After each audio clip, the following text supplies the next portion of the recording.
ETEC Brasil, Escola Técnica Aberta do Brasil, técnico em serviços públicos.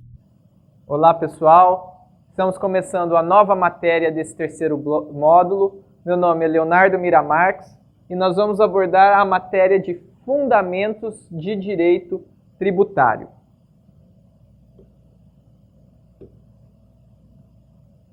No primeiro tópico, nós vamos abordar a aula 1 da nossa apostila, e o tema é Sistema Constitucional Tributário. Nós precisamos entender que o Estado, para executar os seus serviços, os serviços públicos, é necessário ter o capital, é necessário ter recursos financeiros para poder gerir toda essa máquina. E uma das formas de possuir os recursos financeiros é através da arrecadação de tributos. Ou seja, o Estado ele precisa de recursos financeiros. Assim, ele edita normas para fomentar a arrecadação de receitas com o intuito de atender às necessidades da coletividade. Ou seja, atender à saúde, à educação, à segurança, nenhum desses serviços vai acontecer de graça. O Estado, para comprar uma viatura policial, para construir uma escola, ele necessita de recursos financeiros. E esse funcionamento do Estado, ele necessariamente pressupõe a existência dessa atividade financeira, que consiste na obtenção de recursos, principalmente por meio dos tributos, na sua gestão e na sua destinação. Quanto à destinação, não é uma matéria abordada, não é uma matéria do direito tributário, e sim do direito financeiro. Porém, a arrecadação, a instituição e a fiscalização são matérias do direito tributário. Para o professor Luciano Amaro, ele define que direito tributário é a disciplina jurídica dos tributos com que se abrange todo o conjunto de princípios e normas reguladores da criação, fiscalização e a arrecadação das prestações de natureza tributária. É importante nós destacarmos que o direito tributário ele tem uma própria capitulação na Constituição Federal. O sistema constitucional tributário ele vai se iniciar lá no artigo 145 da Constituição e se estende até o artigo 162. A Constituição Financeira ela é a primeira estrutura legal do direito tributário. Ou seja, para uma análise do direito tributário, nós vamos sempre iniciar pela nossa Constituição Federal. O direito tributário, então, ele trata-se de um complexo. Na Constituição Federal, nós vamos encontrar todo esse sistema. E o sistema constitucional tributário, ele trata-se de um complexo de normas e princípios, onde constam as competências tributárias, a definição das espécies de tributos, os limites ao poder de tributar, os direitos e deveres do contribuinte, modo de apresentação das normas jurídicas, a repartição das receitas tributárias e outros temas. Por isso, eu aconselho uma leitura da Constituição Federal para a compreensão maior do tema nesses artigos. Aula 2. Espécies tributárias. A Constituição Federal ela estabelece 3 espécies tributárias no seu artigo 145.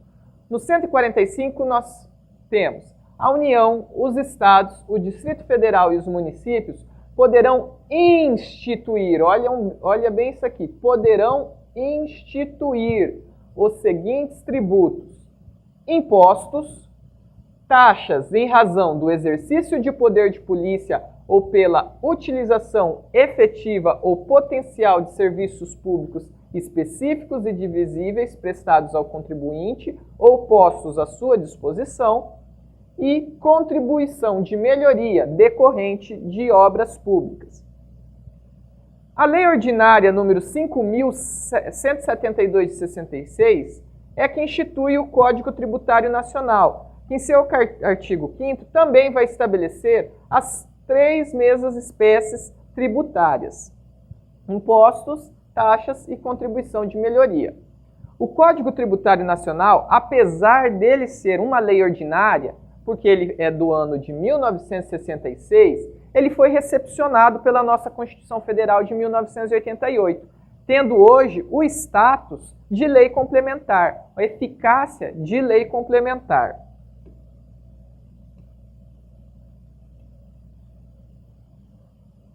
A doutrina e a nossa jurisprudência, elas não possuem um consenso sobre quais e quantas são as espécies tributárias, havendo até 5 correntes de espécies tributárias, como vocês poderão ver na apostila. Contudo, a predominante, a que domina o entendimento, é a quarta corrente, destacada na nossa apostila. Essa quarta corrente ela é chamada de quinquipartida, que ela afirma a existência de 5 espécies tributárias, e elas estão até disciplinadas na Constituição Federal. Conforme nós vimos o artigo 145, impostos, taxas e contribuições de melhorias. No artigo 149 da Constituição Federal, que nós temos as contribuições sociais ou especiais, e no artigo 148 da Constituição, que são os empréstimos compulsórios. Então, nós temos aqui 5 espécies tributárias. A Constituição, ao regular a existência das contribuições sociais e dos empréstimos compulsórios, embora em artigos diferentes, ela instituiu 9 espécies tributárias. Assim, nós não podemos deixar de considerar elas como espécies. Conceito de tributo. O Código Tributário Nacional, no seu artigo 3º, ele conceitua o que é o tributo. Tributo é toda prestação pecuniária, é toda prestação pecuniária compulsória em moeda ou cujo valor nela se possa exprimir, que não constitua sanção de ato ilícito instituída em lei e cobrada mediante atividade plenamente vinculada. Da definição do conceito de tributo, nós podemos tirar algumas características que são importantes para a análise do que é o tributo. Primeira, caráter pecuniário. O que é o caráter pecuniário? É a prestação que nós temos aqui como prestação pecuniária no artigo 3º. O tributo ele é uma prestação em dinheiro. A regra é pagar o tributo em dinheiro ou cujo valor nele possa se exprimir. Aqui nós temos uma exceção, que nós vamos ver lá para frente, que é a chamada dação em pagamento, que eu dou outra coisa que não seja o dinheiro para o pagamento do tributo. Outra característica é a compulsoriedade, que nós temos aqui como prestação compulsória. Trata-se de uma prestação imposta ao sujeito passivo, ou seja, quem paga o tributo. Ele não vai escolher se pago ou não o tributo. Se ele está incluso, se ele está naquela hipótese hipótese de incidência do tributo, ele é obrigado a pagar aquele tributo. Outra característica é a natureza não sancionatória, ou seja, ele não deve ocorrer de sanção de ato ilícito. Ou seja, o tributo ele não pode ser aplicado como penalidade. Porém, o fato gerador do tributo pode ocorrer em circunstâncias ilícitas. Então é importante a gente destacar. Casa de prostituição, paga imposto? Paga IPTU. Por quê? O imóvel está ali. Então não é porque é uma atividade ilícita que não vai pagar o imposto. Nisso nós temos os exemplos aqui. Incide imposto de renda na exploração de casa de prostituição e jogos de azar, pois a hipótese de incidência é a aquisição da disponibilidade econômica ou jurídica de rendimentos. Ou seja, se está tendo rendimento, está tendo uma disponibilidade econômica, vai pagar imposto, seja atividade ilícita ou não. Próxima característica, legalidade, ou seja, ela é instituída por lei. O tributo ele tem que ser instituído por lei. É o princípio da legalidade.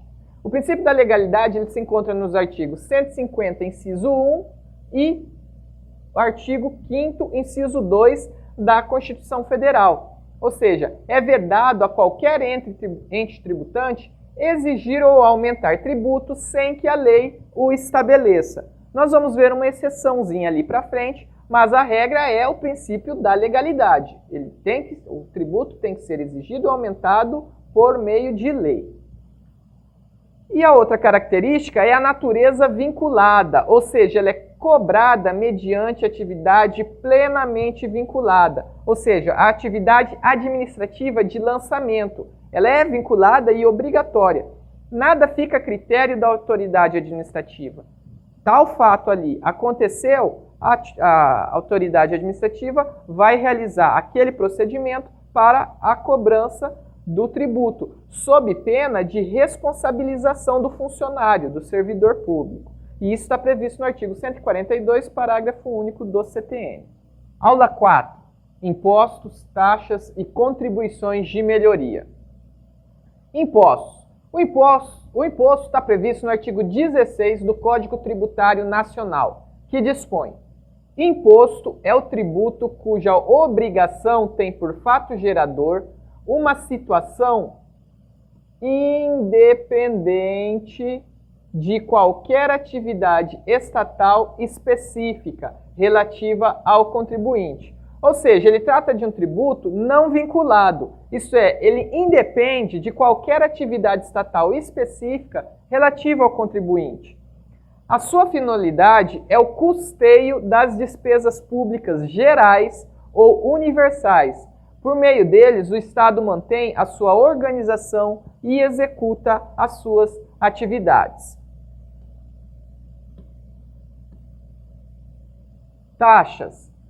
As taxas estão previstas no artigo 77 do CTN. E o CTN define como taxas cobradas pela União, pelos estados, pelo Distrito Federal ou pelos municípios, no âmbito de suas respectivas atribuições, tem como fato gerador o exercício regular do poder de polícia ou a utilização efetiva ou potencial de serviço público específico e divisível prestado ao contribuinte ou posto à sua disposição. Então, nós podemos ver que a taxa, ou ela tem como fato gerador o exercício regular do poder de polícia ou a utilização efetiva ou potencial de serviço público específico e divisível. É um tributo que tem como fato gerador o exercício regular do poder de polícia, como já dito, ou essa efetiva ou potencial utilização do serviço público específico e divisível, prestado ao contribuinte ou posto à sua disposição. As taxas também tratam-se de um tributo vinculado, devido em decorrência da atuação específica estatal. O Estado ele realiza determinada atividade e, em razão dessa atividade, cobra uma taxa do sujeito passivo que auferiu algum benefício desse serviço.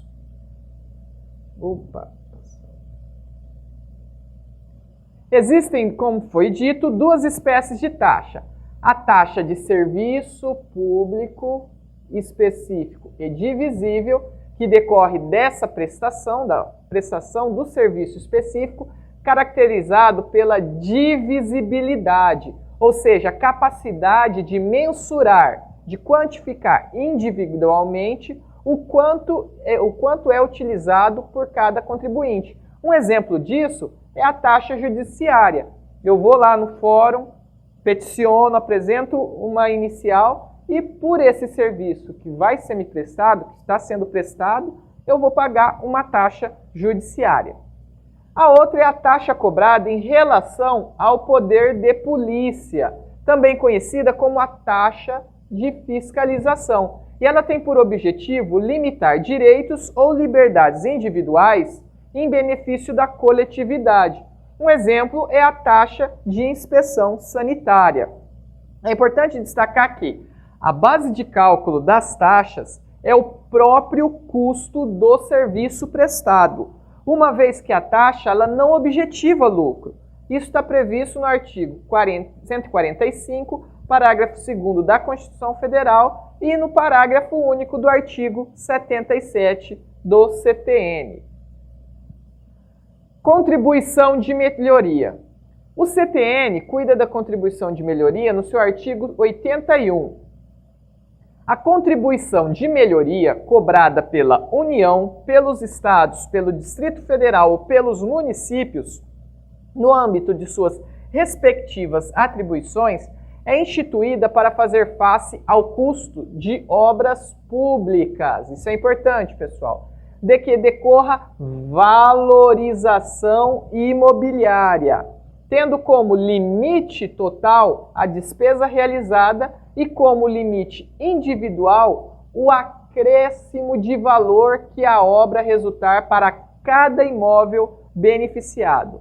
Ou seja, ela é uma espécie tributária que objetiva a recuperação da valorização de um imóvel por força de uma obra pública. Ou seja, eu tinha uma casa e na rua da minha casa não tinha asfalto.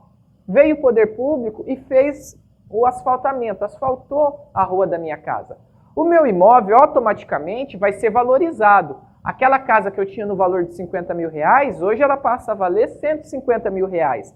Ou seja, aquela obra pública agregou um valor ao meu imóvel. E então eu vou pagar uma contribuição em troca dessa valorização, ajudando a custear aquela obra que foi realizada. É importante destacar que essa contribuição de melhoria, ela deve, tá, pessoal? Opa, vamos voltar aqui. Ela deve estar prevista por lei. Olha o princípio da legalidade aqui. E no plano de realização da obra pública. Se não estiver previsto nem na lei, nem no plano de realização da obra pública, eu não posso cobrar a contribuição de melhoria. A base de cálculo da contribuição de melhoria, olha isso aqui, deve ser a diferença do valor do imóvel antes e depois da realização da obra pública.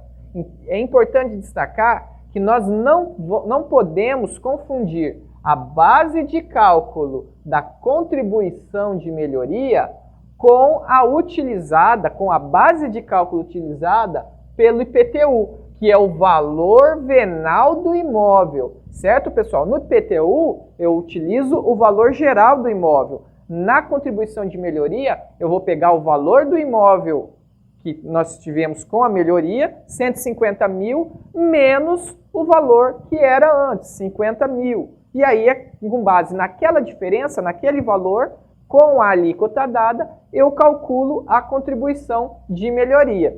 Uma vez que nesta considera o valor do bem comum como um todo, ou seja, no IPTU, eu considero como um todo o bem acrescido da valorização, enquanto na outra considera-se apenas e tão somente a valorização. Trata-se também de um tributo vinculado, ou seja, há necessidade da atuação específica estatal. Aula 5. Contribuições especiais e empréstimos compulsórios. Nós temos as contribuições especiais ou gerais. Elas estão estabelecidas no artigo 149 e 195 e 195 da Constituição Federal. São espécies tributárias voltadas a custear as despesas específicas que devem ser realizadas pelo ente tributante. Tem natureza de impostos, seu fato gerador é uma atividade do contribuinte, ou natureza de taxas, em que o fato gerador é uma atividade do poder público. Ela constitui como uma finalidade específica. Os valores arrecadados, eles devem ser utilizados apenas para ela, ou seja, para aquela finalidade. Se é uma contribuição social, eu tenho que utilizar para Seguridade Social. Espécies de contribuições especiais. Nós temos as contribuições sociais, ou seja, aquelas voltadas ao financiamento da Seguridade Social. São as previdenciárias. Temos as previdenciárias, que é paga pelo empregado, pelo empregador e pela empresa. E as não previdenciárias, que são as contribuições, é a contribuição para o financiamento da Seguridade Social, conhecida COFINS, e a contribuição social sobre o lucro líquido, a CSLL, temos o PIS/PASEP, temos o FGTS, temos o salário educação e outros. Temos também como espécie de contribuição especial a de intervenção no domínio econômico, a chamada CID, e ela serve como meio de controlar as atividades econômicas do país.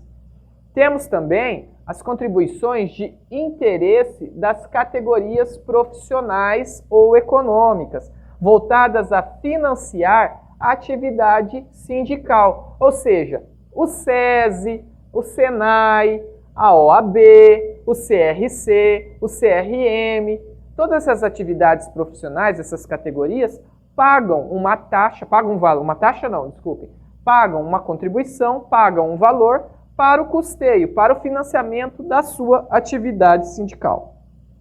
E temos também a contribuição de... Temos também a contribuição de custeio da iluminação pública, voltada a viabilizar o atendimento pela rede elétrica do país. Ou seja, a iluminação pública é uma contribuição, tá, pessoal? Não é uma taxa.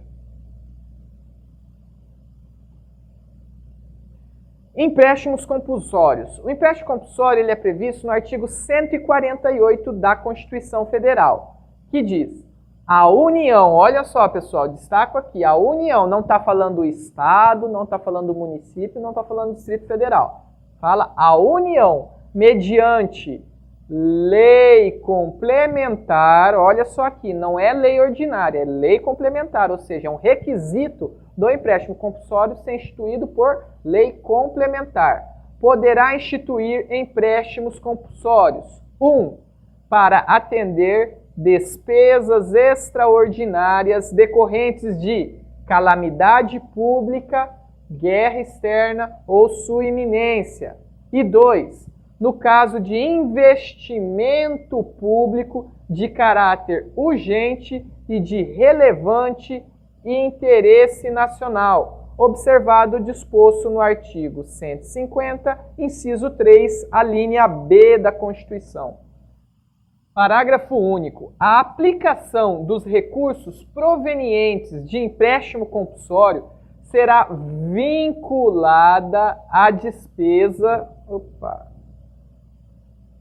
será vinculada à despesa que fundamentou a sua instituição. Ou seja, pessoal, eu instituí o empréstimo compulsório, no momento que a União institui o empréstimo compulsório, a despesa dela é vinculada ao empréstimo. Se eu estou fazendo um empréstimo compulsório para pagar tal coisa, para financiar tal coisa, eu tenho que somente utilizar aquele dinheiro para aquilo. Eu não posso ter uma finalidade diversa, senão eu estou fugindo da legalidade.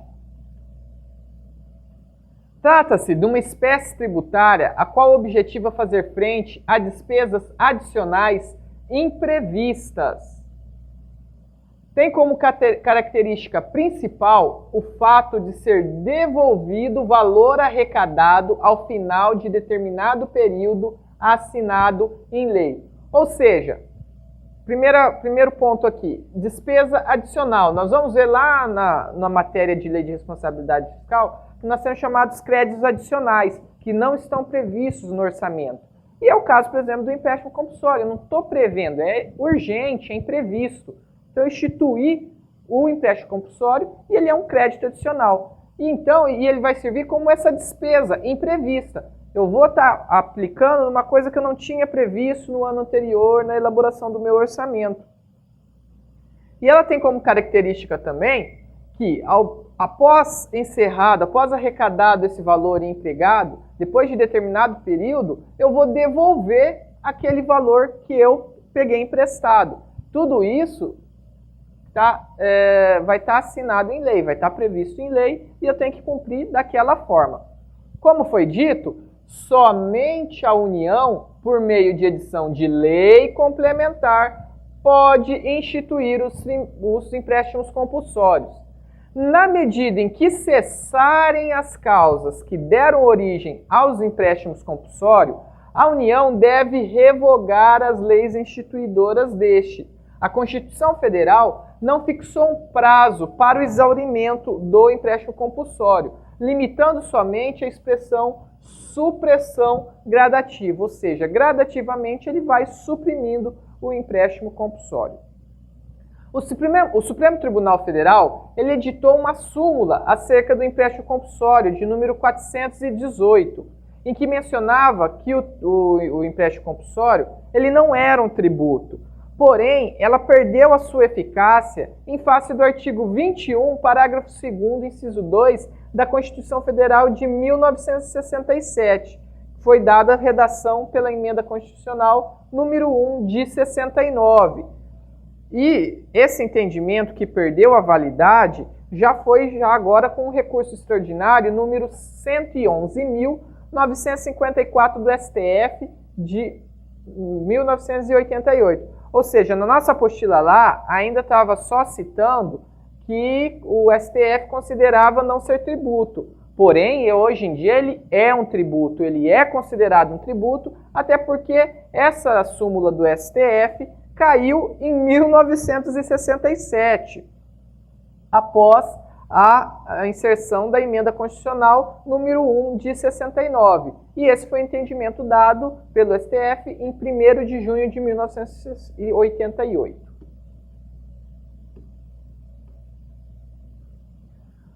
Aula 6. Obrigação tributária e competência tributária.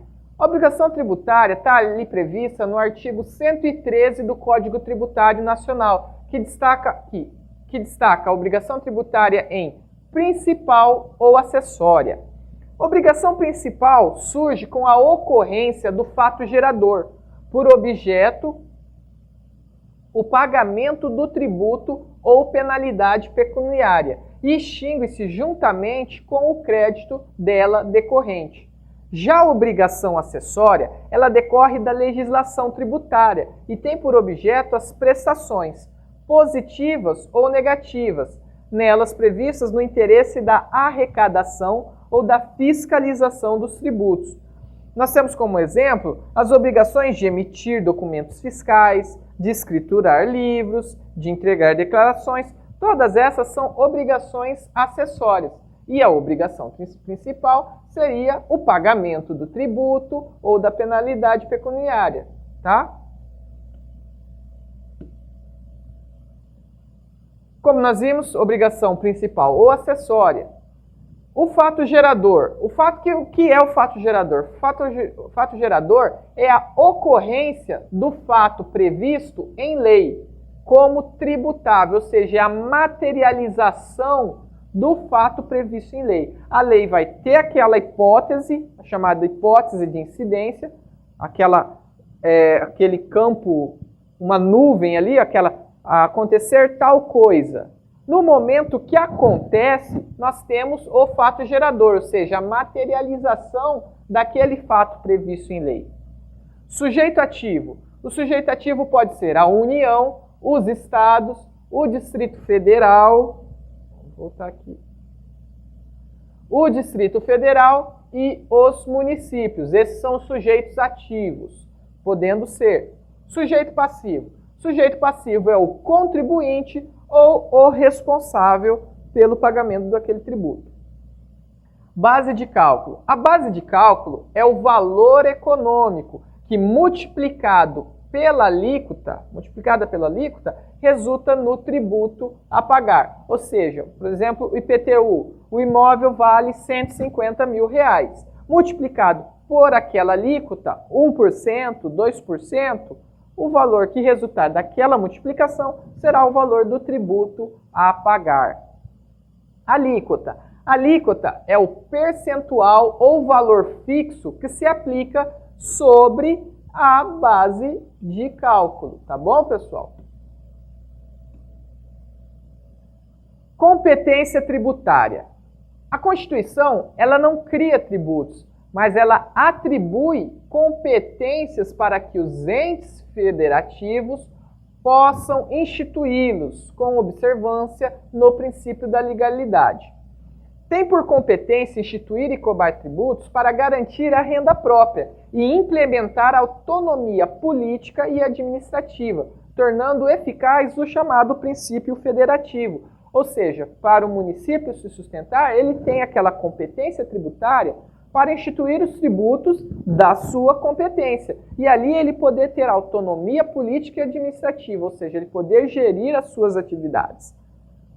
Tem como competência tributária as pessoas políticas, a União, os estados, o Distrito Federal e os municípios. Ou seja, somente vão ter competência tributária essas pessoas. Outras não têm competência tributária.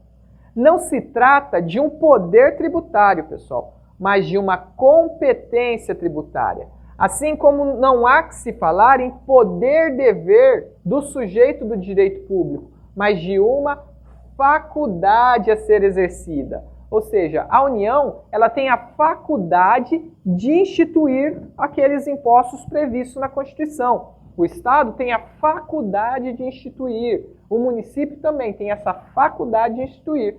Tanto que nós temos como exemplo o IGF, o chamado Imposto sobre Grandes Fortunas, que até hoje não foi instituído. Ele está previsto na Constituição Federal, que é competência da União instituir, porém até hoje ela não instituiu, porque ela tem a faculdade de querer instituir ou não. E outro exemplo são os ISS, o Imposto sobre Serviço, nos municípios. Alguns municípios ainda não instituíram. E isso nós vamos até discutir um pouco para frente num outro tema. O Código Tributário Nacional, ele estabelece ainda a regra da indelegabilidade de competência, que está lá no artigo 7º do CTN, no sentido de que a competência é indelegável, isto é, não pode ser transferida, pessoal, exceto as funções de arrecadar, fiscalizar e executar as leis, serviços, atos ou decisões administrativas em matéria tributária. Ou seja, a competência de instituir, ela não é transferida, exceto as funções de arrecadação, fiscalização, execução de leis, serviços, atos ou decisões administrativas em matéria tributária. Classificação da competência tributária. Nós temos competência tributária privativa, que é o poder que a União, estados, municípios e Distrito Federal têm para instituir impostos. Considera privativa, visto que a Constituição estabelece o rol taxativo. O IPTU é competência do município, o IPVA é competência do estado, o imposto de renda é competência da União. Ali é uma competência privativa de cada pessoa política. Competência comum.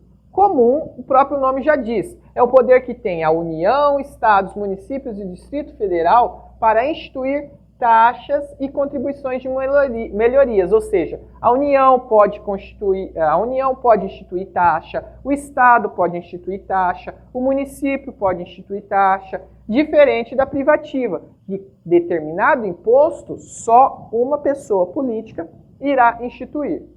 Competência cumulativa. A cumulativa é o poder que tem a União, olha aqui pessoal, de instituir impostos estaduais em territórios federais e, caso o território não seja dividido em municípios, os impostos municipais.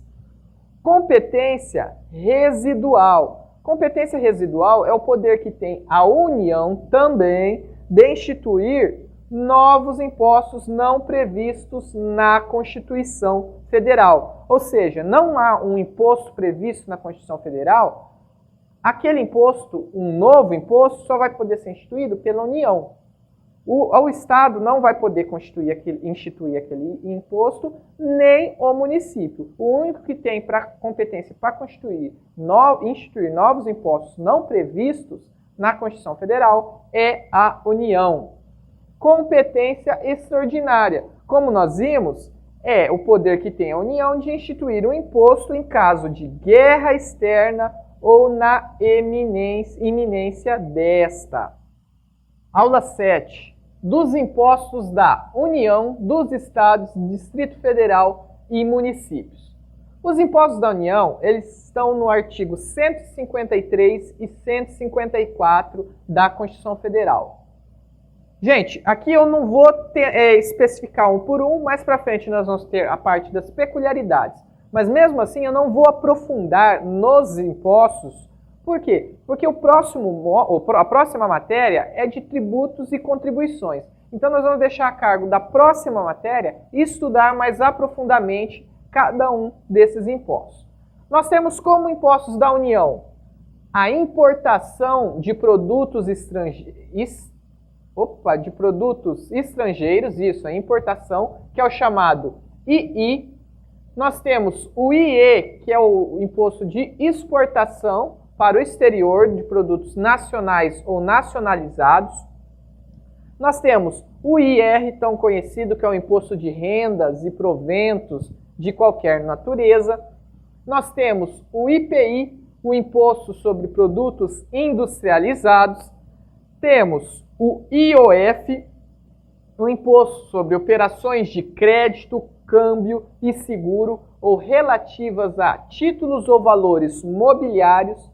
Temos o ITR, que é o imposto sobre propriedade territorial rural. Temos o IGF, que é o imposto sobre grandes fortunas nos termos de lei complementar também. Olha aqui, pessoal, outro detalhe, outro imposto, outro tributo que é instituído por meio de lei complementar. Temos os impostos residuais. Lembra que nós falamos lá da competência residual da União? Então, a União ela pode instituir por meio de lei complementar impostos não previstos no artigo 153 da Constituição, desde que não sejam cumulativos e não tenham fato gerador ou base de cálculo próprios dos discriminados na Constituição Federal. E temos também os impostos extraordinários, na iminência ou no caso de guerra externa, compreendidos ou não em sua competência tributária, aos quais serão suprimidos gradativamente, cessadas as causas de sua criação. O exercício da competência tributária, ela depende de lei ordinária ou complementar, conforme o caso que instituirá o imposto. É como nós vimos, o IGF é por meio de lei complementar. Já o IPI, lei ordinária. Não está falando nada, lei ordinária. Certo, pessoal? Artigo 147. Competem à União em território federal os impostos estaduais. E se o território não for dividido em municípios, cumulativamente os impostos municipais. Ao Distrito Federal cabem os impostos municipais, ou seja, o Distrito Federal ele vai instituir tanto o imposto estadual quanto o imposto municipal. São aquelas chamadas, como nós estudamos, as competências cumulativas, ou seja, se cumulam, certo, pessoal? Dos impostos dos estados e do Distrito Federal. Eles estão previstos no artigo 155 da Constituição Federal. São eles o imposto de transmissão, causa-mortes e doação de quaisquer bens e direitos, conhecido como ITCMD. As operações o imposto sobre operações relativas à circulação de mercadorias e sobre prestação de serviços de transporte interestadual e intermunicipal e de comunicação, ainda que as operações e as prestações se iniciem no exterior. É o conhecido ICMS, tá, pessoal? Então, é sobre a circulação de mercadorias e tão somente sobre prestações de serviços de transporte interestadual, transporte intermunicipal e de comunicação, tá bom, pessoal? E o tão conhecido IPVA, que é o Imposto sobre a Propriedade de Veículos Automotores. A Constituição Federal, no seu artigo 147, na parte final, outorgou ao Distrito Federal a competência para instituir e cobrar, além dos impostos estaduais, os municipais também. Então é o que nós falamos da competência cumulativa, tá bom, pessoal? Dos impostos dos municípios, eles estão previstos no artigo 156 da Constituição Federal. São eles o IPTU, Imposto sobre Propriedade Predial e Territorial Urbana, o ITBI, o Imposto sobre Transmissão Intervivos de Bens Imóveis, e o ISS, o Imposto sobre Serviços de Qualquer Natureza. Então nós temos esses três tributos, esses três impostos de competência dos municípios. Peculiaridades dos impostos da União. Primeiro, imposto de importação, o II. O II está previsto no artigo 153, inciso 1 da Constituição Federal e nos artigos 19 a 22 do CTN. A sua previsão está lá no artigo 19 do CTN. Imposto de competência da União sobre importação de produtos estrangeiros. Tem como fato gerador a entrada destes no território nacional. Ou seja, o imposto entrou definitivamente no território nacional, vai incidir o imposto de importação. Ele tem uma função extrafiscal. O que é função extrafiscal, Leonardo? Ele tem como função principal de regular o comércio exterior, ou seja, ele tem uma função regulatória, tá?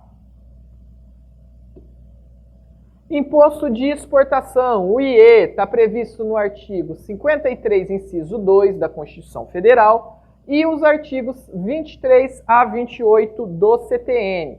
A sua previsão está no artigo 23 do CTN, que tem como definição imposto de competência da União sobre exportação para o estrangeiro de produtos nacionais ou nacionalizados, que tem como fato gerador a saída, pessoal, destes no território nacional. Ou seja, o fato gerador é exportar bens, produtos nacionais ou nacionalizados, ou seja, a saída do território nacional. Enquanto o II é a entrada de produto estrangeiro, o IE é a saída de produto nacional ou nacionalizado. Tem como função extrafiscal também, ou seja, uma função principal de regular o comércio exterior. Imposto de renda, o conhecido IR, está lá previsto no artigo 156, inciso 3 da Constituição Federal e nos artigos 43 a 45 do CTN. A sua previsão está lá no 43 do CTN, que diz: imposto de competência da União sobre renda e proventos de qualquer natureza e tem como fato gerador a aquisição de disponibilidade econômica ou jurídica. 1. De renda, assim entendido como produto do capital do trabalho, ou da combinação de ambos. Ou disponibilidade econômica ou jurídica de proventos de qualquer natureza, assim entendidos acréscimos patrimoniais não compreendidos no inciso anterior. Parágrafo 1º. A incidência do imposto independe da denominação da receita ou do rendimento, da localização, condição jurídica ou nacionalidade da fonte, da origem ou da forma de percepção. Parágrafo 2º. Na hipótese de receita ou de rendimento oriundos do exterior, a lei estabelecerá as condições e o momento em que se dará sua disponibilidade para fins de incidência do imposto referido neste artigo. O imposto de renda, ele tem então como fato gerador do tributo a aquisição da disponibilidade econômica ou jurídica da renda e de proventos de qualquer natureza, ou simplesmente o acréscimo patrimonial, um acréscimo no seu patrimônio. Ele possui função predominantemente fiscal, ou seja, ao contrário dos anteriores que nós vimos que eram extrafiscal, esse é fiscal, ou seja, a principal fonte é uma principal fonte tributária da União para quê? Para custear os seus serviços ali em si mesmo. É a principal fonte da União é o IR, tá, pessoal? Imposto sobre Produtos Industrializados, o IPI. Ele tem como fato gerador realizar operações, transferências de titularidade com produtos industrializados, produto que tenha sido submetido a qualquer operação que lhe modifique a natureza, ou a finalidade, ou aperfeiçoe para o consumo. Ou seja, é um produto industrializado, houve uma transferência da titularidade, esse produto ele foi submetido a alguma operação que modificou a sua natureza ou a sua finalidade, ou aperfeiçoou para o consumo, vai incidir o IPI. Ele possui uma função extrafiscal, tá bom, pessoal? Ou seja, para o controle de mercado. Imposto sobre Operações Financeiras, conhecido como IOF. Ele está previsto lá no artigo 153, inciso 5 da Constituição Federal. E também nos artigos 63 a 67 do CTN, Decreto 6.306 de 2007 e Lei 8.894 de 1994. O IOF tem como fato gerador, nas operações de crédito, vamos voltar aqui. Nas operações de crédito, a entrega do montante ou do valor que constitua o objeto da obrigação, ou também tem como fato gerador as operações de câmbio com a efetiva entrega da moeda, ou tem como fato gerador as operações de seguro com o ato do recebimento total ou parcial do prêmio. Tem como fato gerador também nas operações relativas a títulos ou valores mobiliários, a aquisição, cessão, resgate, repactuação ou pagamento para liquidação de títulos e valores mobiliários. O IOF também possui uma função extrafiscal, de extrafiscalidade, pois o IOF ele tem como objetivo o controle de mercado. Imposto sobre a Propriedade Territorial Rural, conhecido como ITR. O ITR está previsto lá no artigo 153, inciso 6 da Constituição Federal, e nos artigos 29 a 31 do CTN e na Lei 9.393 de 96. Tem como fato gerador, de acordo com o artigo 29 do CTN, a propriedade ou domínio útil ou a posse de imóvel por natureza, como definido na Lei Civil, localização fora da zona urbana. Ou seja, o ITR vai incidir na pessoa que tem a propriedade, domínio útil ou posse, definido ali na Lei Civil, com localização fora da zona urbana. Não pode estar dentro da zona urbana, tem que ser fora. Por isso, rural. Possui uma função também extrafiscal, ou seja, ele é instrumento para interferir nos imóveis rurais, incentivando o seu aproveitamento. Imposto sobre transmissão causa-mortes. Aqui nós vamos entrar na aula 9, tá, pessoal? Peculiaridades dos impostos dos estados e Distrito Federal. E aí o primeiro que nós temos é o imposto sobre transmissão causa-mortes e doação de quaisquer bens e direitos, conhecidos como ITCMD. O ITCMD está previsto lá no artigo 155, inciso 1 da Constituição Federal e nos artigos 35 a 42 do CTN.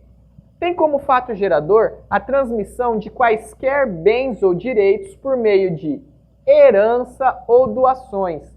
Frisa-se que, além de incidir sobre a transmissão de direitos, incide também sobre bens móveis e imóveis.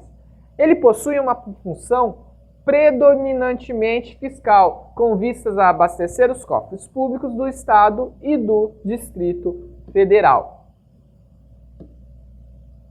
Imposto sobre operações relativas à circulação de mercadorias e sobre prestações de serviços de transporte interestadual, intermunicipal e de comunicação, ainda que de operações e prestações que se iniciem no exterior. É o conhecido ICMS. O ICMS está previsto lá no artigo 155, inciso 2 da Constituição Federal e na Lei Complementar 87 de 96. O ICMS tem como fato gerador, como nós vimos aqui, a circulação de mercadorias ou a realização de serviços de transporte interestadual, entre estados, e intermunicipal, entre municípios, e de serviços de comunicação, assim compreendida como qualquer meio de comunicação, tá bom, pessoal? Telefone, internet, etc. Possui uma função também fiscal, com vistas a abastecer os cofres públicos dos estados e do Distrito Federal. Imposto sobre propriedade de veículos automotores, o conhecido IPVA que a gente paga todo ano para quem tem automóvel. Está previsto no artigo 155, inciso 3 da Constituição Federal. Tem como fato gerador ter a propriedade de veículo automotor de qualquer espécie no estado membro em questão. Ou seja, tem um veículo no estado de Mato Grosso do Sul, você vai pagar IPVA no Mato Grosso do Sul. Você tem um veículo registrado lá em São Paulo, com placa de São Paulo, você vai pagar o IPVA de São Paulo. Ele possui uma função predominantemente fiscal, ou seja, também abastecer os cofres públicos do Estado. É importante destacar que, no que se refere à aeronave e a embarcações, os tribunais eles estão decidindo pela não incidência do IPVA, tá bom, pessoal? Peculiaridade dos impostos dos municípios. O imposto sobre transmissão, aí nós temos o imposto sobre transmissão intervivos de bens a título oneroso, conhecido ITBI. Está previsto lá no artigo 156, inciso 2 da Constituição Federal e nos artigos 35 a 42 do CTN. O ITBI ele tem como fato gerador transmitir a qualquer título por ato oneroso e intervivos, ou seja, entre vivos, a propriedade ou domínio útil de bens imóveis, direitos reais sobre imóveis, como o usufruto e o direito de habitação, exceto, olha a exceção aqui, os direitos de garantia. Possui também uma função fiscal, tá bom, pessoal? Ou seja, abastecer os cofres públicos. Imposto sobre propriedade predial e territorial urbana, o conhecido IPTU. O IPTU está previsto lá no artigo 156, inciso 1 da Constituição Federal e nos artigos 32 a 34 do CTN. O fato gerador dele é ter a propriedade, o domínio útil ou a posse de bem imóvel localizado em zona urbana do município. E agora nós vamos entender isso. Mas, Leonardo, como que eu sei quando é zona urbana e quando não é zona urbana do município? A lei coloca aqui, para fins do imposto em questão, o conceito de zona urbana está definido lá no artigo 32, parágrafo 1º do CTN, que trata aqui, como sendo área urbana, toda aquela beneficiada com, no mínimo, 2 dos melhoramentos indicados nos incisos do próprio artigo 32. Aí temos como exemplo, se o meu imóvel tem água e tem luz, ou se tem água e tem calçamento, ou se tem luz e esgoto, ele está dentro da zona urbana do município. Então vai incidir IPTU, tá bom, pessoal? Possui função predominantemente fiscal, mas também possui uma função extrafiscal, ou seja, de regular, tá bom? Por exemplo, é o caso de um imóvel que não está sendo usado, de um imóvel que fica no centro da cidade que não tem nada construído. Aí eu vou aplicar uma alíquota maior, eu vou aumentar o imposto daquilo ali. Por quê? Modo extrafiscal, de incentivar que se utilize aquele imóvel. Ainda o 10. Imposto sobre serviços de qualquer natureza, o conhecido como ISS. Ele está previsto lá no artigo 156, inciso 3 da Constituição Federal e na Lei Complementar número 116 de 2003.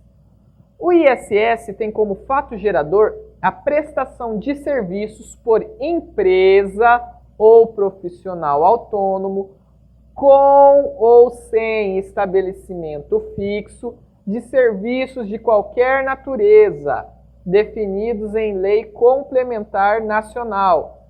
E essa lei, ela é uma lista anexa à Lei Complementar 116 de 2003, desde que não estejam compreendidos na competência dos estados. E quais são os compreendidos na competência dos estados?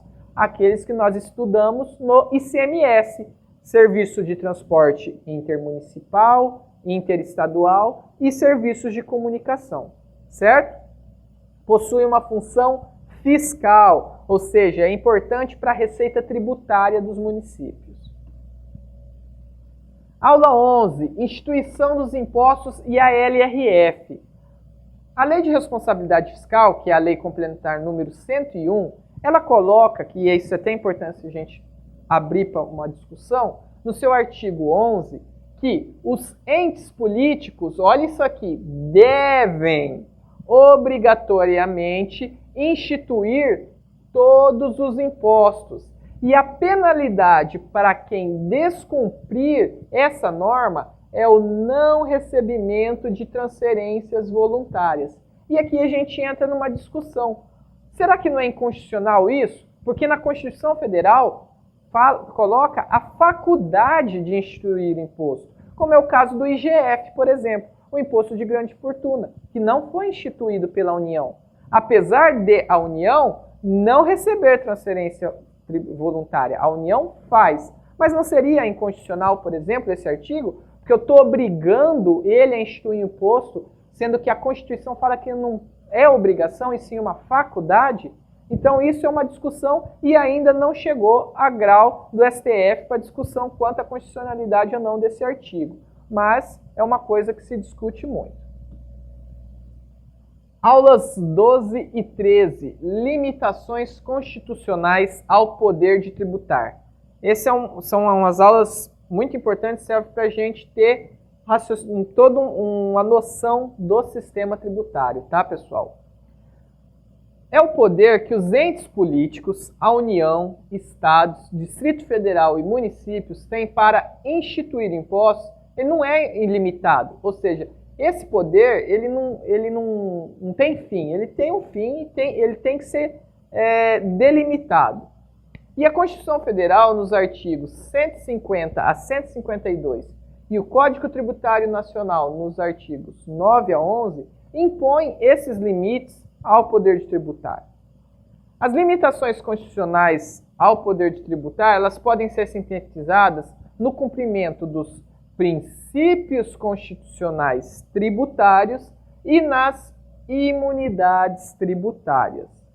E é o que nós vamos ver nessas aulas 12 e 13 e na próxima aula sobre imunidade tributária.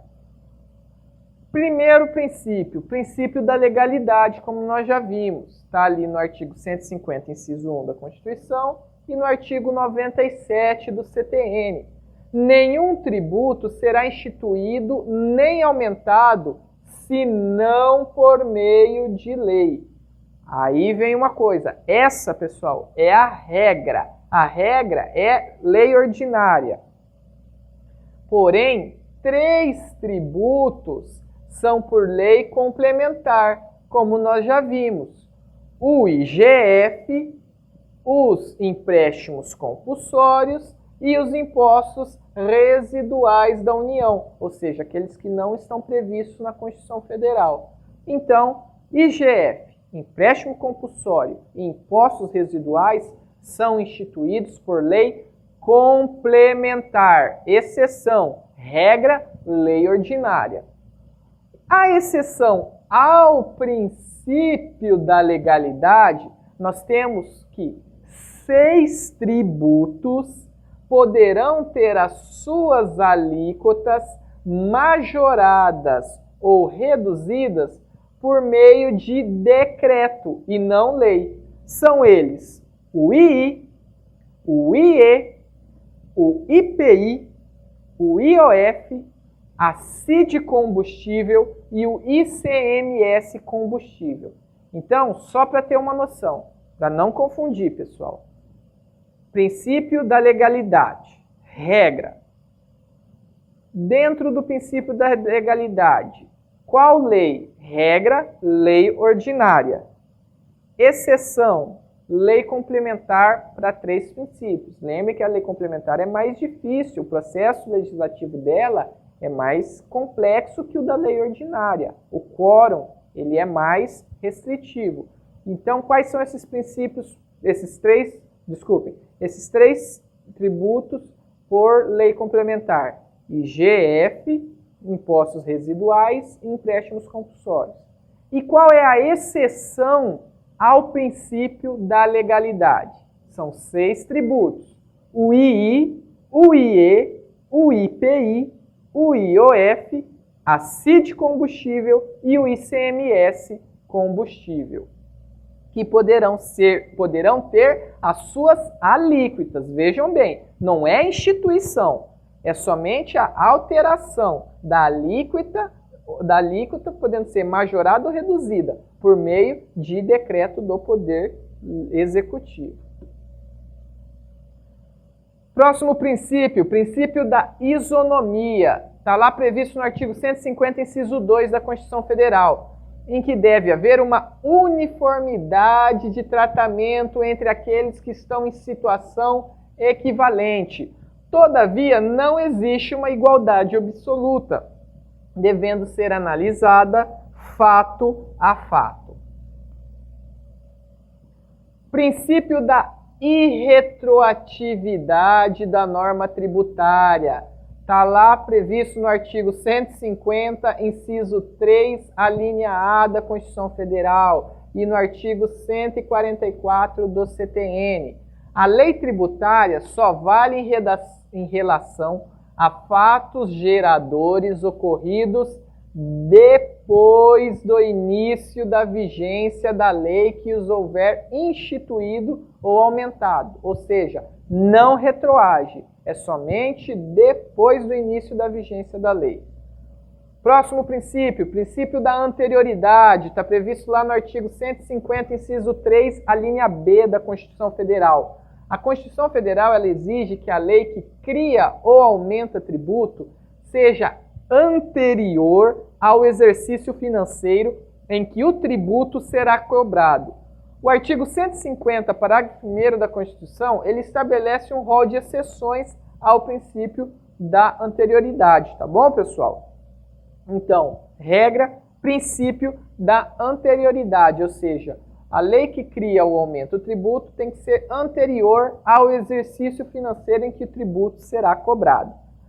A emenda constitucional número 42 de 2003, ela aumentou a proteção disso, ou seja, querendo resguardar mais o contribuinte, proteger mais quem paga o imposto, ela estabeleceu que, sem prejuízo da anterioridade comum, ou seja, essa inicial, muitos tributos não podem ser cobrados antes de decorridos 90 dias da data em que haja sido publicada a lei que os instituiu ou aumentou. Trata-se da conhecida anterioridade nonagesimal, que está previsto lá no artigo 150, inciso 3, a linha C da Constituição Federal.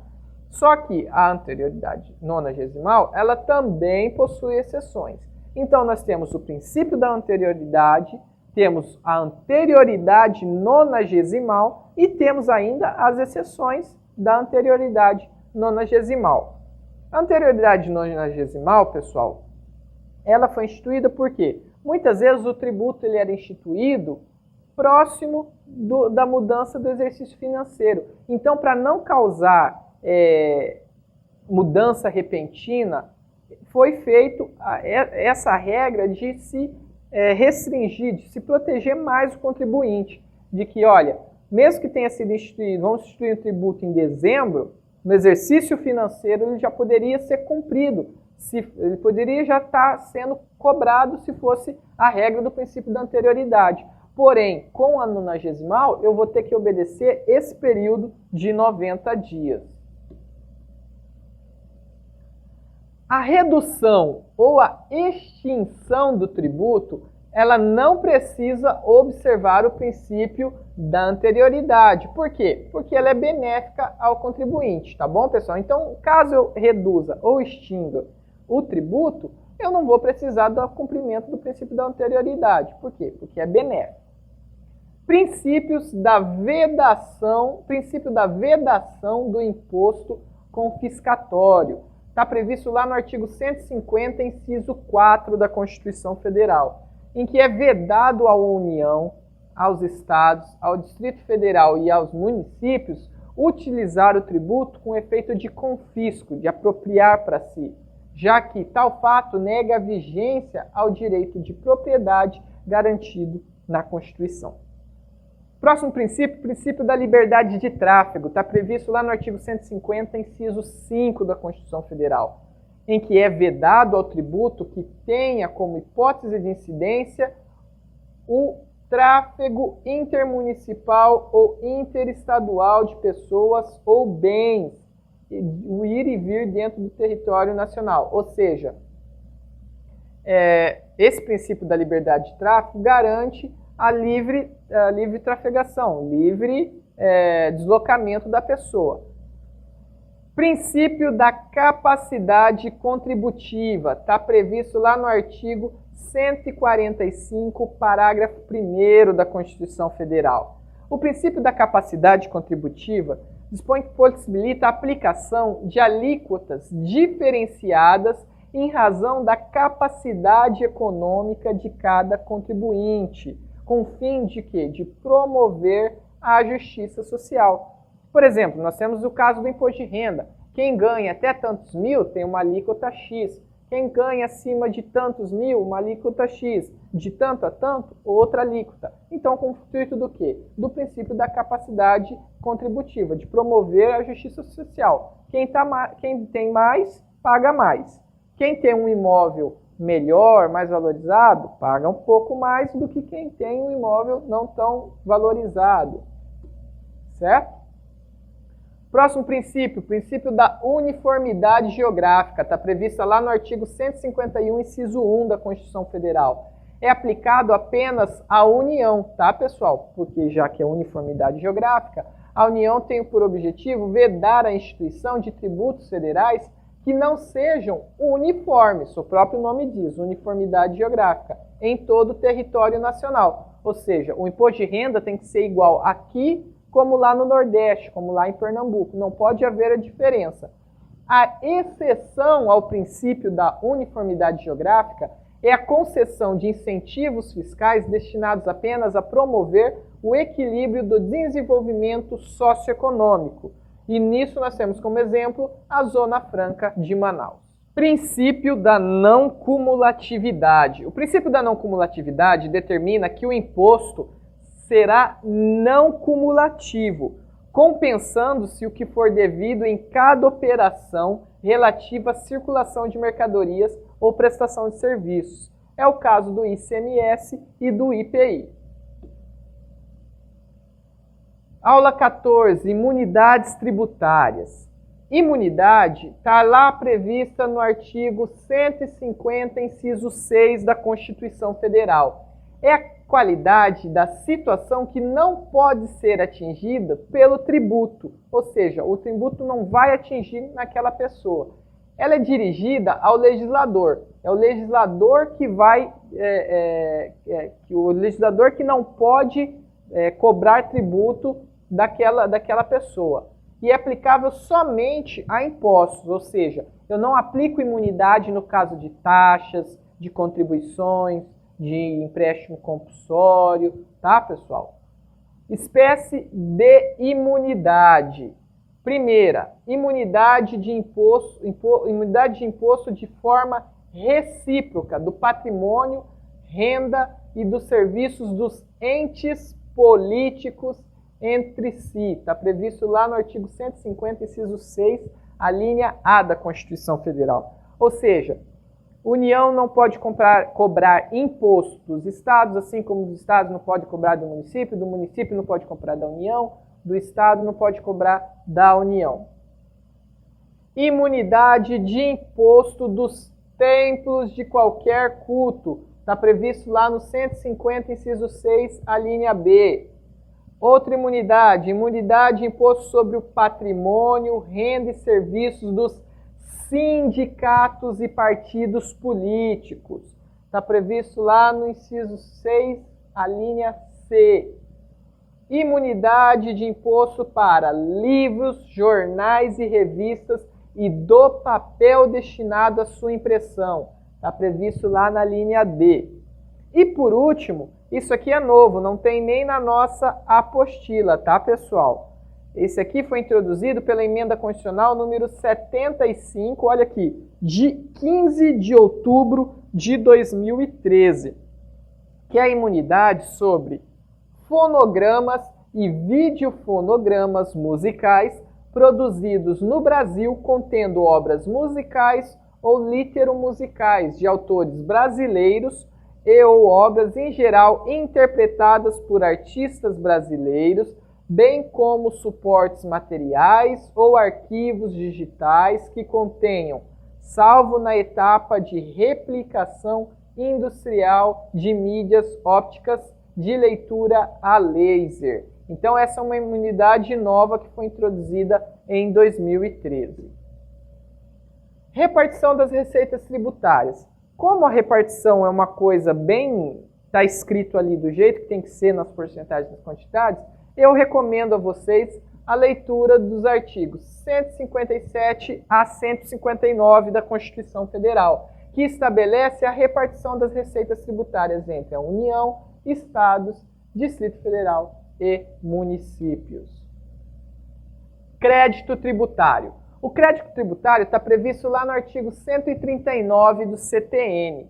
Ocorrendo a hipótese prevista na lei tributária, com a ocorrência do fato gerador, nasce a obrigação tributária.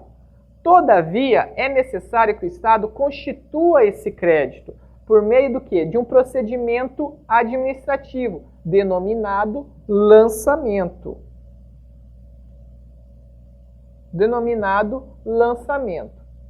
Assim, o crédito tributário é a materialização da obrigação, representa o momento em que o tributo passa a ser exigível. O lançamento está previsto lá no artigo 142 do CTN.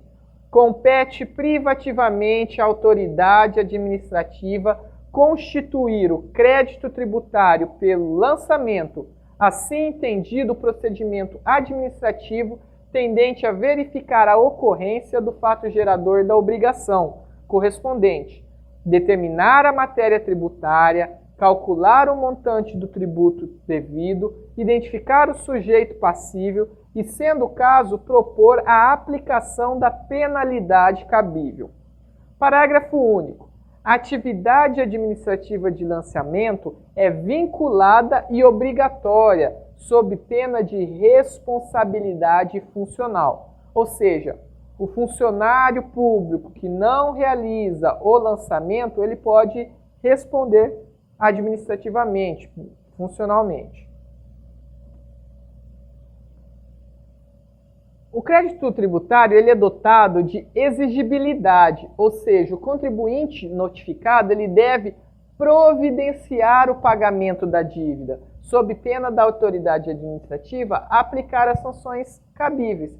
Ou seja, eu incidi naquela hipótese de incidência, ou seja, eu materializei, ocorreu o fato gerador daquela hipótese.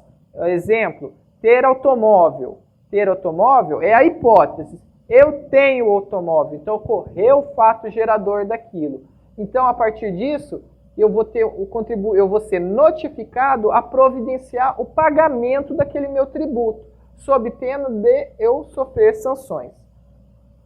É obrigatório porque sem o lançamento não há o tributo a ser exigido. E mais, o tributo é um bem público indisponível.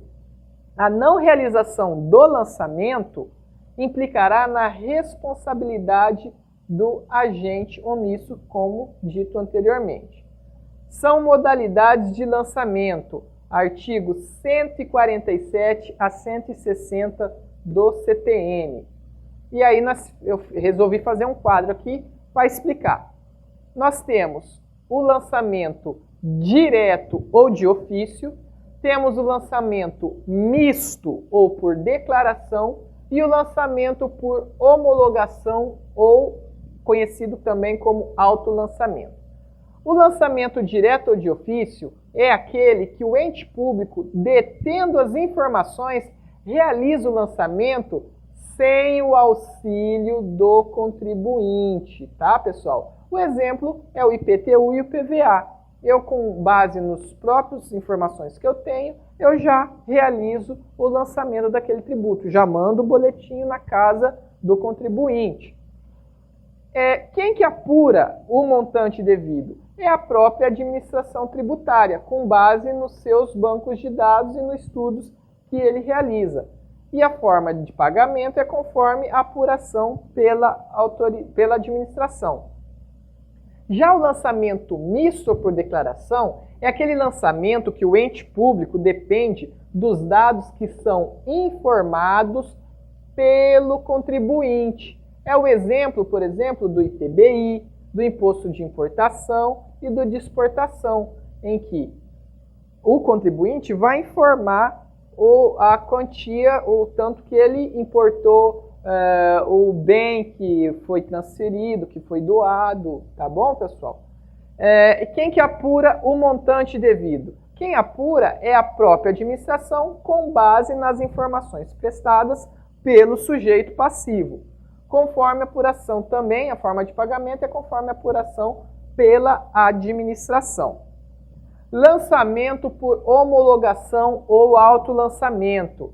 É aquele lançamento em que o contribuinte, olha aqui, antecipa o pagamento sem prévio exame da autoridade administrativa. Ou seja, a autoridade administrativa não vai examinar antes para depois cobrar. Não, o contribuinte vai se antecipar e vai pagar esse tributo, cabendo a esta, após o recolhimento, ou seja, cabendo à administração, após o recolhimento, fiscalizar e homologar o pagamento caso tenha sido efetuado corretamente. E aí, como exemplos, nós temos o ICMS, o IPI, o Imposto de Renda, o PIS, o COFINS.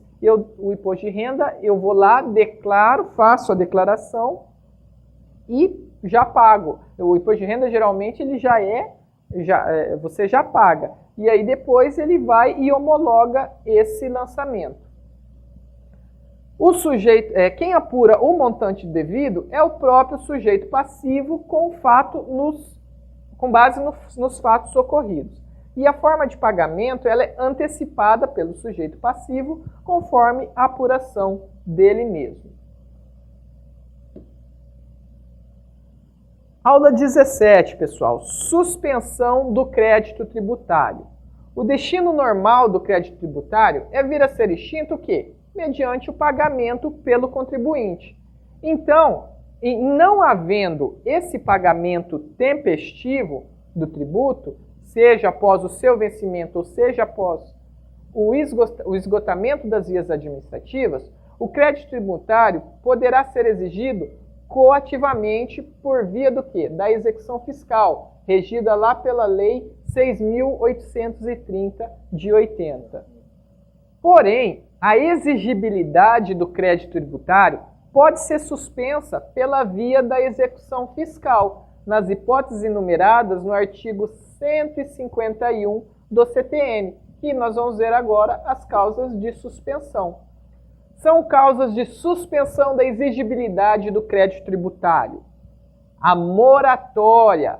Moratória é a prorrogação do prazo para pagamento do crédito tributário, com ou sem parcelamento, ou ainda é o adiamento, a procrastinação do prazo estipulado para o implemento da prestação. Depósito do montante integral. O sujeito passivo, para discutir administrativamente ou judicialmente, ele deposita o seu valor integral e não se trata do pagamento, e sim de um depósito. Se eu estou questionando determinado depósito, eu vou lá e faço o depósito do montante. Eu estou depositando aquilo ali e a gente discute depois se é devido ou não. Parcelamento. Parcelamento trata-se do pagamento de forma parcelada. Durante o pagamento dessas parcelas, a exigibilidade do crédito tributário ela estará suspensa até a quitação da última parcela. Reclamações e recursos administrativos. É a possibilidade que o contribuinte tem de impugnar administrativamente o lançamento efetuado pela administração pública, alegando a incorreção ou a ilegalidade no tributo apurado, enquanto perdurar o processo. Outra causa de suspensão do crédito tributário é a concessão de medida liminar em mandado de segurança, que pode o contribuinte ingressar com mandado de segurança diante da cobrança de um tributo indevido. O contribuinte tem 120 dias a contar da ciência do ato de cobrança do tributo que considera indevido para impetrar o mandado de segurança. Medida liminar e antecipação de tutela em outras espécies de ação judicial. Também é outra causa de suspensão do crédito. Concessão, ou seja, a concessão de uma medida liminar ou de uma tutela antecipada em qualquer procedimento judicial, bem como o parcelamento deste. Aula 18. Extinção do crédito tributário. A extinção está prevista lá no artigo 156 do CTN. O crédito tributário, como uma espécie de obrigação que ele não tem uma duração eterna, prevendo a lei as modalidades da sua extinção, e são elas: o pagamento, conforme nós vimos, que é a extinção normal da obrigação tributária, paguei, extinguiu, no qual o contribuinte entrega ao erário a quantia correspondente ao tributo. Compensação. Compensação é o encontro de dívidas, de contas. Se o contribuinte é ao mesmo tempo credor e devedor da fazenda pública, poderá ocorrer ali uma compensação, um abatimento. Transação é o acordo para pôr fim ao litígio, ao qual se dá mediante concessões recíprocas. Isso é, cada interessado cede um pouco do que entende ser seu direito para poder realizar essa transação e extinguir o crédito. Remissão ou perdão é o ato pelo qual o credor dispensa, ou seja, a pessoa política, o credor, ele vai dispensar graciosamente o devedor de pagar a dívida. Remitindo à fazenda pública, dispensa o pagamento do crédito tributário. Decadência. Decadência é conceituada como sendo perecimento do direito, por não ter sido exercitado dentro do prazo determinado, de determinado prazo. É um prazo de vida do direito, pessoal, e não comporta suspensão e nem interrupção. É irrenunciável e pode ser pronunciado de ofício. O prazo é de 5 anos para decadência. Prescrição. A prescrição é a perda do direito. Olha a diferença da decadência. Pelo decurso de tempo. É um prazo para o exercício do direito. Comporta a suspensão e a interrupção, ao contrário da decadência. E é renunciável e deve ser arguída pelo interessado sempre que envolver direitos patrimoniais. O seu prazo também é de 5 anos. No direito tributário, o que vai diferenciar a prescrição da decadência é o marco de lançamento, pessoal. constituído o crédito tributário por meio de lançamento, cessa a possibilidade de ocorrer a decadência, para iniciar-se aí a cogitação da prescrição. Conversão de depósito em renda é outra forma de extinção do crédito tributário. Sendo desfavorável a decisão definitiva, ocorre a conversão do montante depositado em renda fazenda pública, extinguindo o crédito tributário. Ou seja, eu depositei, como nós vimos lá no causa de suspensão, eu depositei, suspendi. Porém, depois de decidido, aquele dinheiro, viu-se que a decisão foi desfavorável, vai converter aquele dinheiro depositado em favor da fazenda pública.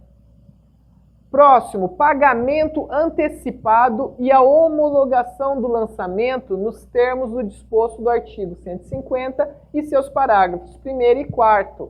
No lançamento por homologação, como nós vimos, o contribuinte tem a obrigação de calcular o montante do tributo e antecipar o seu pagamento, sem o prévio exame do agente público. Depois que o agente público olha e homologa aquele pagamento, ocorre a extinção do crédito tributário. Consignação em pagamento. Na definição da doutrina, é a forma de extinção do crédito tributário efetuado pelo devedor em juízo, dada a recusa por parte do credor em recebê-lo. Essa é a definição do professor Celso Ribeiro Bastos.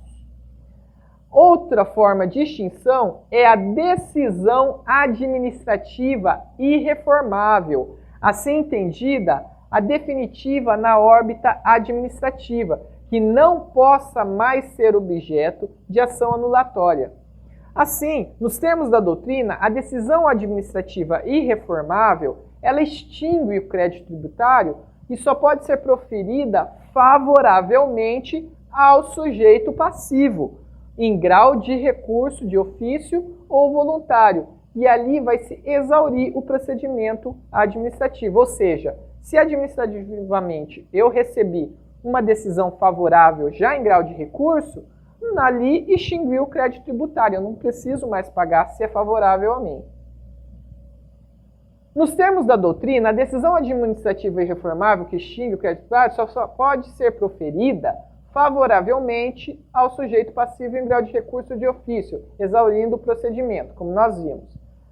Dação em pagamento em bens imóveis, é o que nós vimos lá no início, ou cujo valor se possa exprimir na definição do que é o tributo. E aqui nós encontramos a dação em pagamento em bens imóveis, na forma e condições estabelecidas em lei.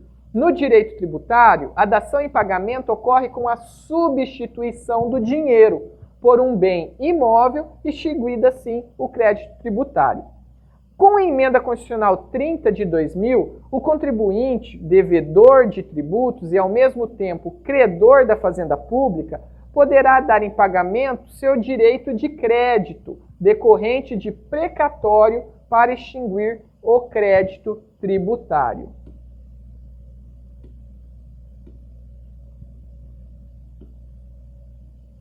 No artigo 175, agora nós vamos para a aula 19, a exclusão do crédito tributário.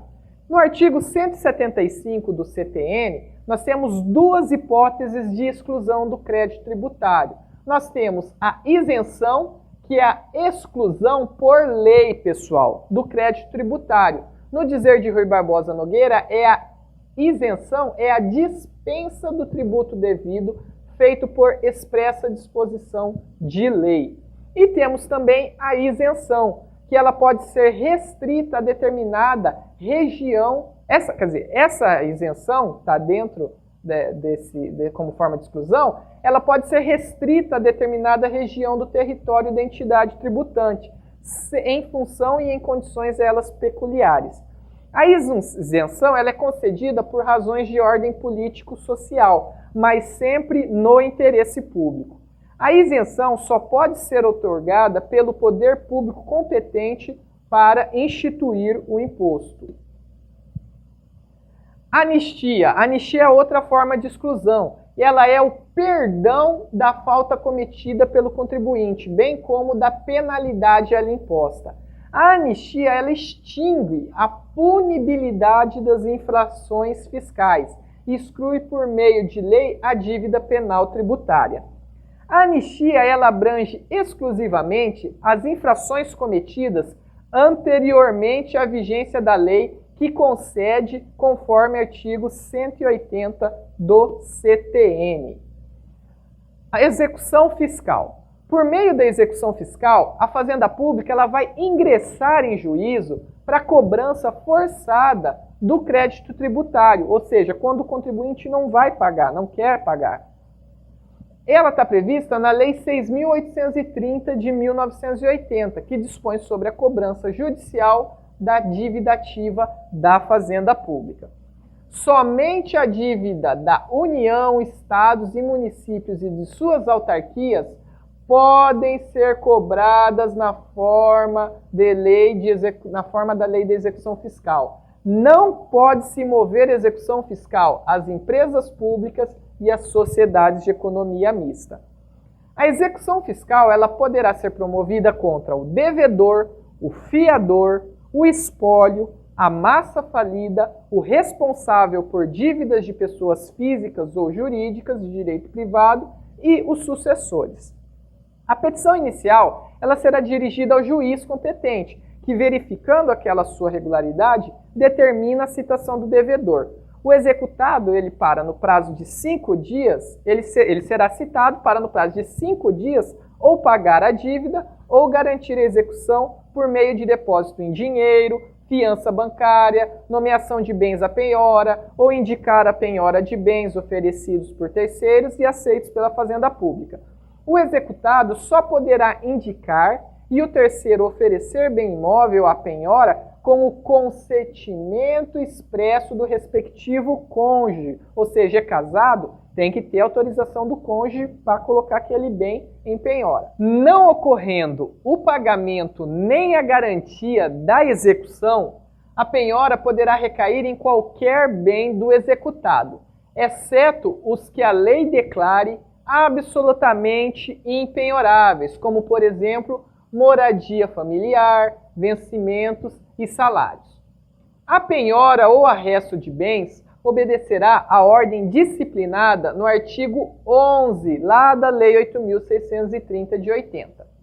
A penhora do imóvel, ela deve ser registrada no cartório de registro de imóveis, ou seja, o momento que eu penhorei o imóvel, ele tem que ser registrado lá no cartório de registro de imóveis.